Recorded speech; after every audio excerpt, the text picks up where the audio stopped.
Well, good morning, and thank you very much for joining us. I am Yori Folani. Here we are. It looks like it's been days, but it's just from Monday. But then with Labour going ahead and putting the whole country under a lockdown over this minimum wage issue. There's been much criticism. Even the Minister of Labour had said that they hadn't seen it coming because they were still negotiating, and so they were surprised that Labour had gone this way. Well, let's talk about it. Many people have criticized Labour for doing what has been done, but at least the chink that we seem to be seeing, a chink of light, is that there has been an undertaking that has been signed that the president was committed to a figure bigger than 60,000 naira. But of course, it's not going to be anywhere near the 400 and the over nearly 500 naira that 500,000 naira that Labour is looking for. So my guest is Dr. Daniel Bwala. He's a lawyer, public affairs analyst, as I said. A fine morning to you, Dr. Bwala.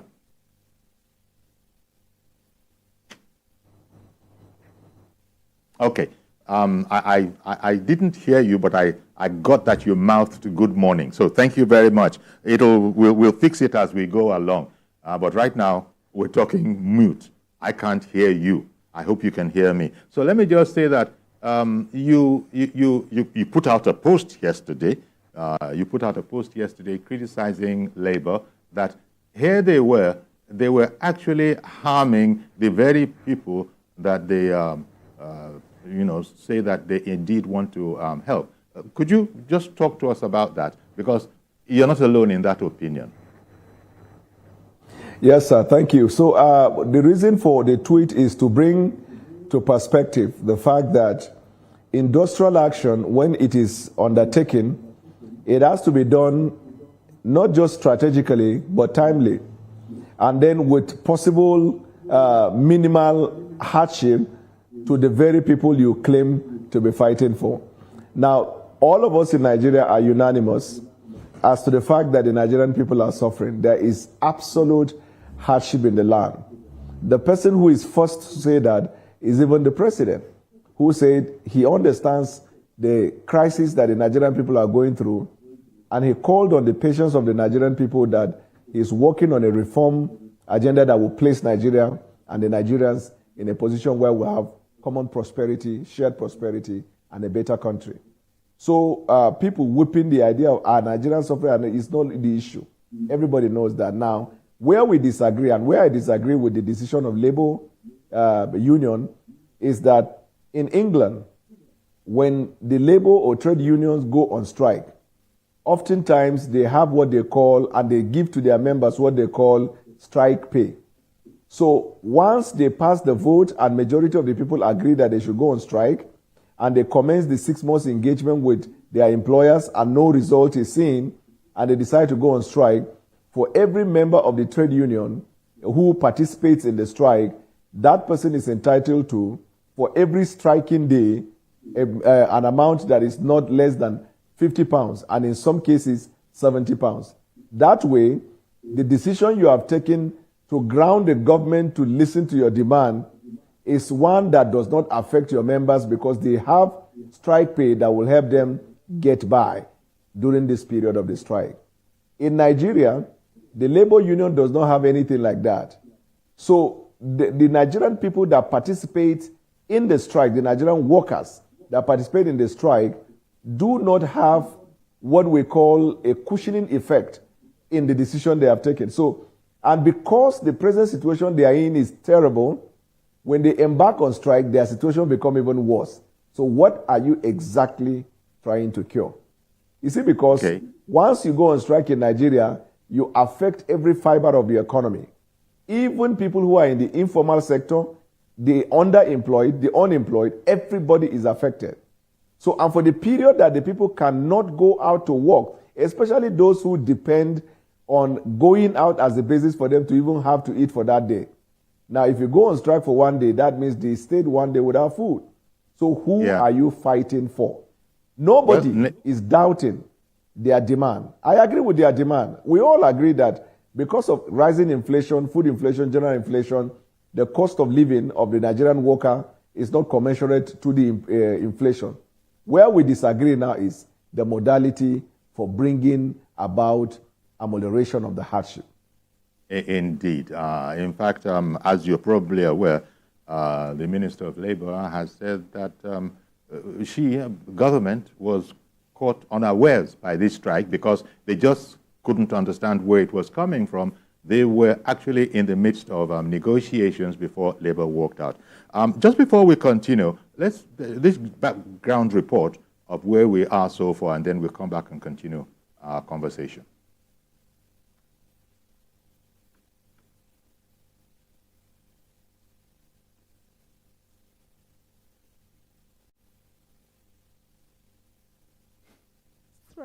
To begin an indefinite strike.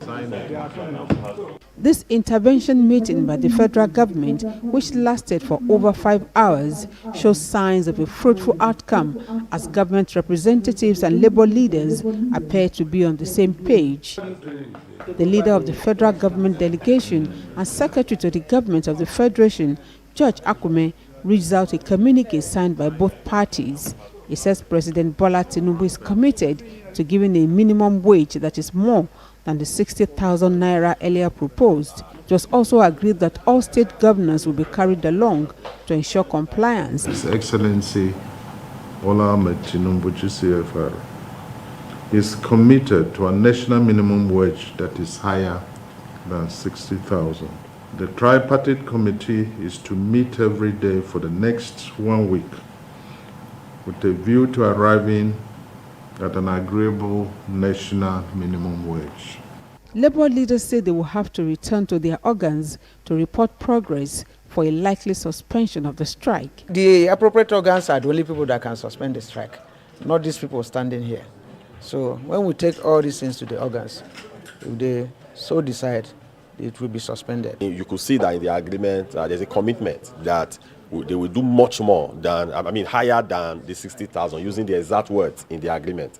The Minister of Information and National Orientation and his Labour and Employment counterpart said the country's loss to just 1 day of the national industrial action cannot be quantified. Labour had agreed to come back to negotiating table with the understanding that the president has been reached and is committed to making sure that the new minimum wage negotiation is concluded. You can't stop a nation from moving for 24 hours or for 12 hours and think that everything will be normal.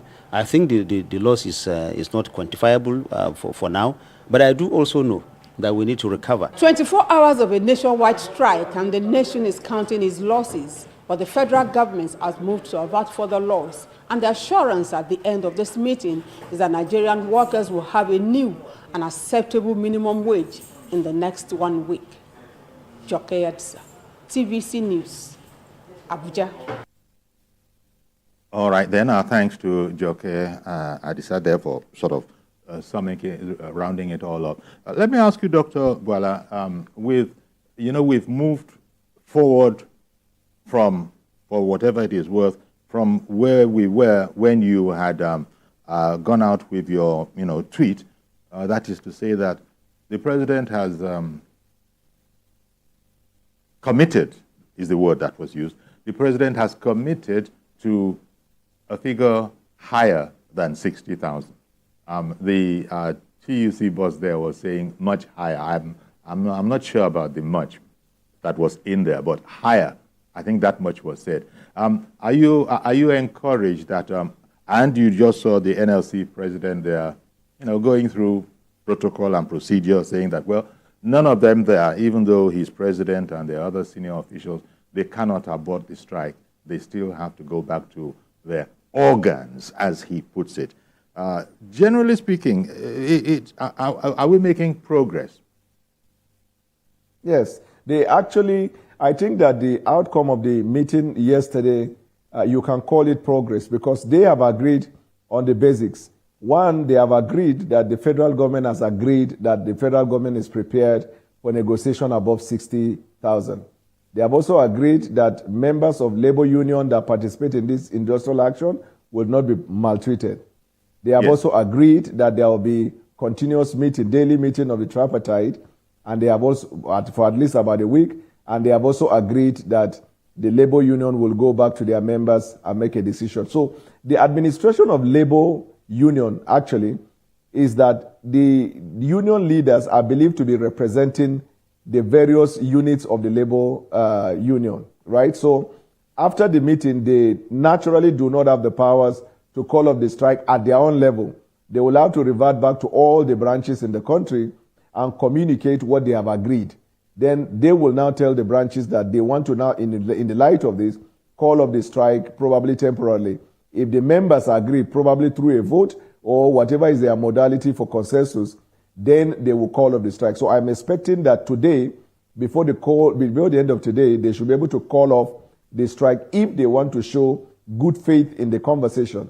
And since they are not disputing the fact that there is an agreement on the part of government and on the part of the labor union. Let me tell you this, and by extension, the Nigerian people. They have agreed before now that the very basis for the negotiation is that the decision on the minimum wage is one that must carry all the stakeholders along. And the stakeholders is not just the federal government. You have the federating unit, the states of the federation, and then you also have the organized private sector. Because whatever decision they come to on the minimum wage, it is expected to bind all these three elements.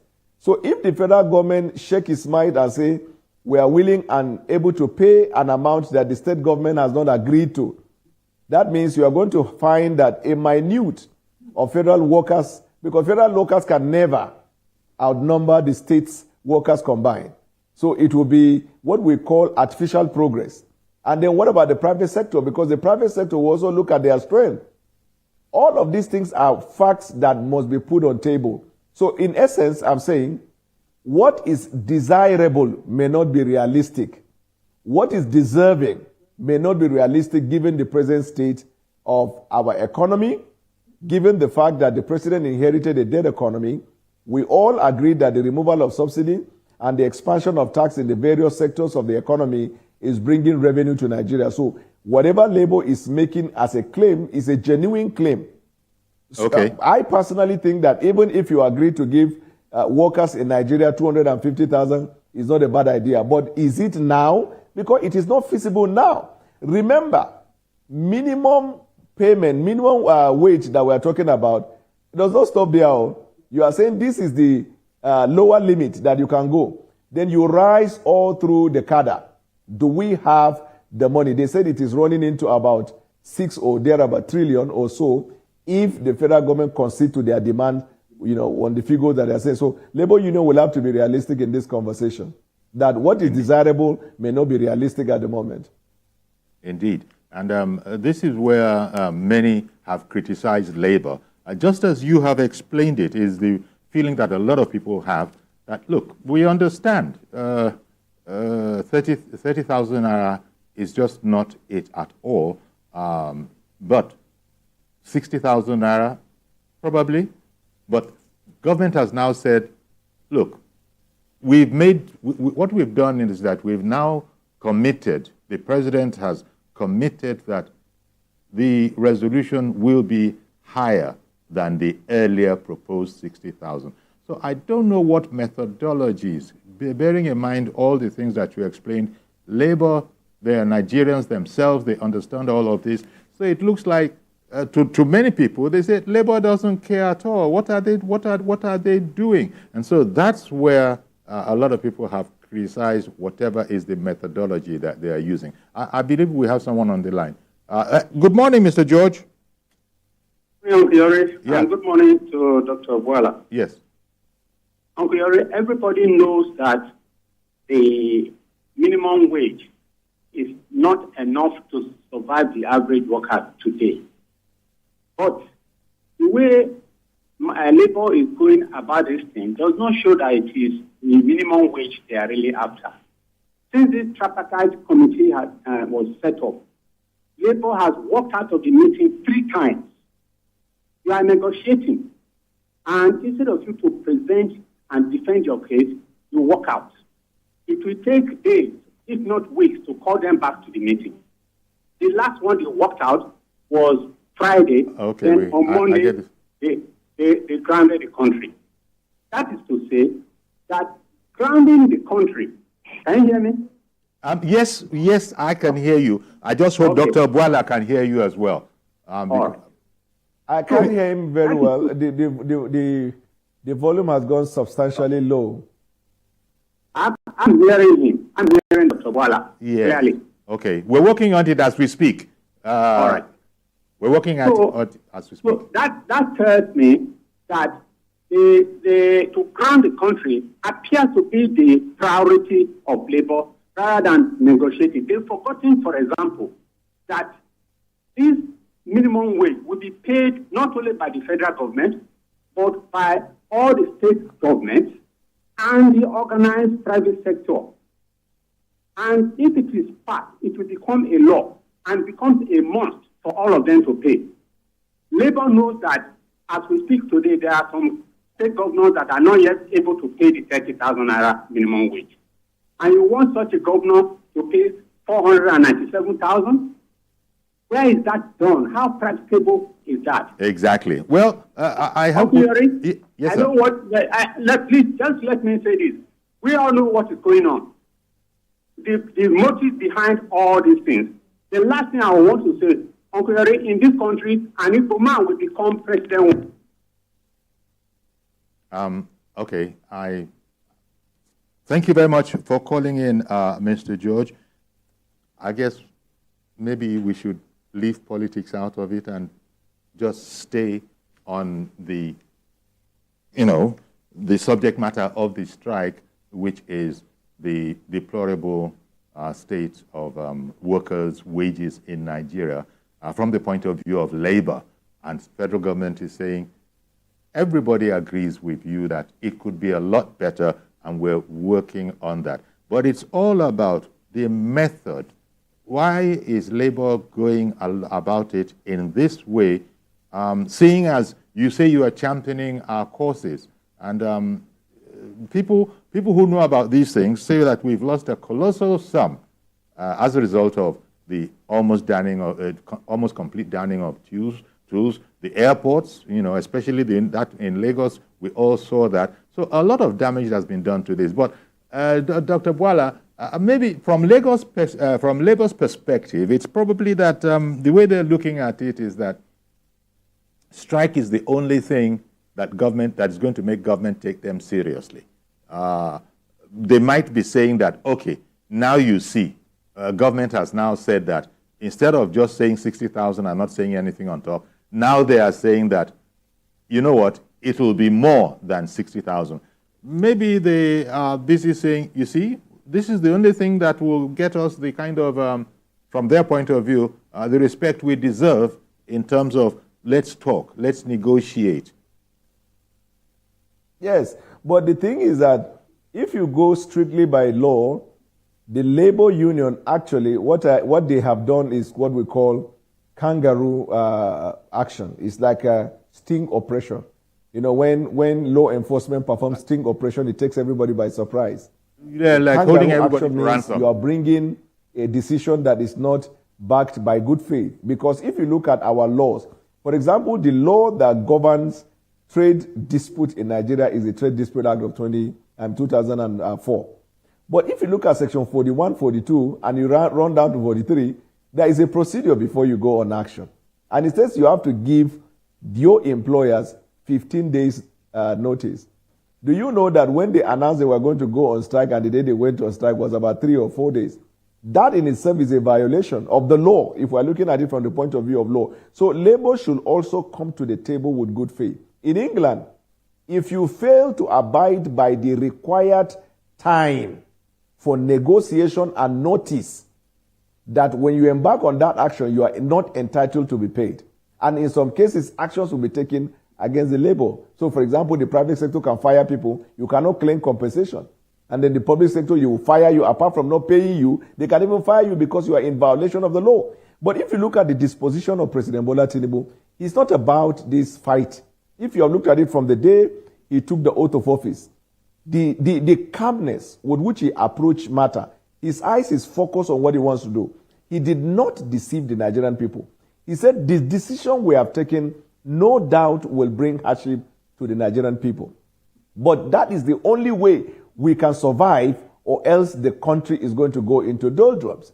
And I need you to have faith with me, and let's go. So the president does not deny that labor deserves to have a very good wage. In fact, labor getting a very good wage is actually part of his mandate for the Nigerian people. Restore the faith of the Nigerian people, restore the faith in flag and in the republic, where we have true faith and allegiance to the flag, where there is peace and progress, and the Nigerian people are able to chart a course. So what I'm saying in essence is that when you know that government is negotiating, and you're already negotiating with government, wait till you see to the end of the negotiation. When you are making up your mind to go on a strike, if you give 15 days notice, what happens is not just on the part of government to find a way of conciliation. It's also for the Nigerian workers to prepare themselves against the strike.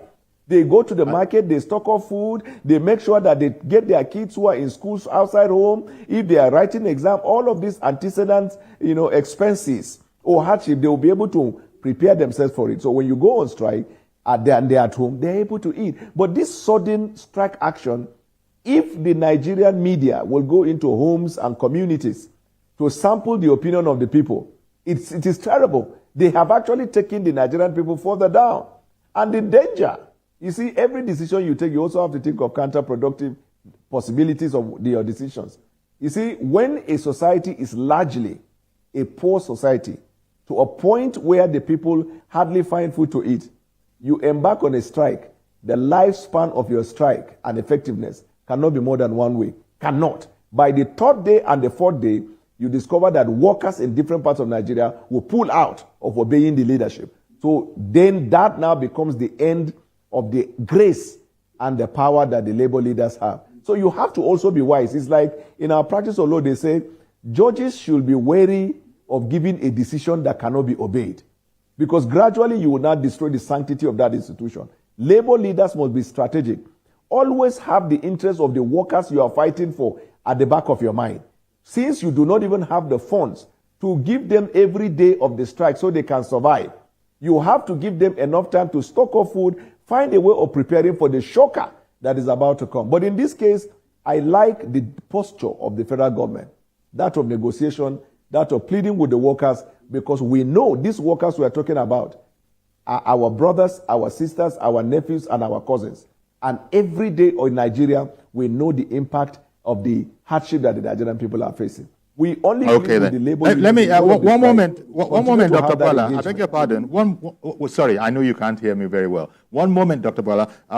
Samuel has called in from Mowe in Ogun State. Good morning, Samuel. Good morning, sir. Thank you for calling in. Go ahead, please. Yeah. So sorry, sir. I just have a kind of a question to ask the barrister that is talking here. Anybody call you?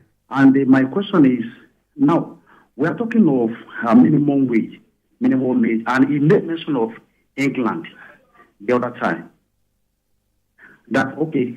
Now England, let me say the British, they are the one who colonized Nigeria. And when we are now comparing an England with Nigeria, why can't the federal government go to the level of, okay, the people that colonize us, why can't we compare our minimum wage with their own? That is one. Now, he is saying that what labor they are going, it is an illegal or something like that, they are not going through the process. I want to ask, sir, when they are buying, SU feed for all the senators for the money of 200 and something millions of naira for each person, and we have more than 300 of them. So now there is money when they are buying all those vehicles for them. Why not now that just a common, the labor are requesting for the money that is not up to even 0.00% of the money they are using to buy the vehicle? So why is it now the problem? I mean that they are not saying, okay, they are not going through due process, the labor are going, I mean, they are taking the kind of legal questions. Okay. Well, So thank you very much. Thank you very much, Samuel, for calling in. I appreciate it. I tell you what, Dr. Bola, let me quickly go on a break, so when I come back, you won't be interrupted when you